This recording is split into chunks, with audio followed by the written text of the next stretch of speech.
പ്രശ്നം ഇപ്പൊ എന്താന്ന് വെച്ചാൽ ഇപ്പോ കറന്റ് സിനാരിയോയിലുള്ള ഒരു വലിയ പ്രശ്നം നമ്മളെ മെൻ ഇൻവിസിബിൾ ആണ്.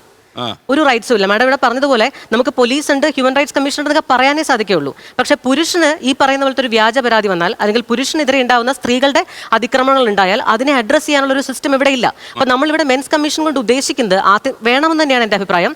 ആത്യന്തികമായിട്ട് മെൻസ് കമ്മീഷൻ ഉദ്ദേശിക്കുന്നത് ഒരു സൊല്യൂഷൻ അല്ല, ഒരു ജസ്റ്റിസ് പ്രൊവൈഡ് ചെയ്യുന്നതിനപ്പുറത്തേക്ക് ഒരു സിറ്റിസൺ ഒരു സ്പേസ് ഉണ്ടാവുകയാണ്, ഒരു വോയിസ് ഉണ്ടാവുകയാണ്. ആ ഇൻവിസിബിലിറ്റി മാറി ഞങ്ങൾ വിസിബിൾ ആണ് എന്ന് പറയാൻ പുരുഷന്മാർക്ക് സാധിക്കും. അതിന് ഉദാഹരണം ഞാൻ പറഞ്ഞാൽ, നമ്മുടെ വിദേശ രാജ്യങ്ങളിലൊക്കെ ഇപ്പോൾ ഡെലിവറി ഒക്കെ കഴിഞ്ഞിരിക്കുന്ന സമയത്ത് പോസ്റ്റ്മോർട്ടം ഡിപ്രഷനൊക്കെ ഉള്ള സമയമാണല്ലോ. അപ്പോൾ പെൺകുട്ടിയോട് അല്ലെങ്കിൽ ഭാര്യ സ്ത്രീയോട് ചോദിക്കാറുണ്ട്, എങ്ങനെയുണ്ട് മാനസികമായിട്ടുള്ള അവസ്ഥ, എങ്ങനെയുണ്ട്, ഹസ്ബൻഡ് അബ്യൂസീവ് ആണോ, ഇത്തരം കാര്യങ്ങൾ ചോദിക്കും.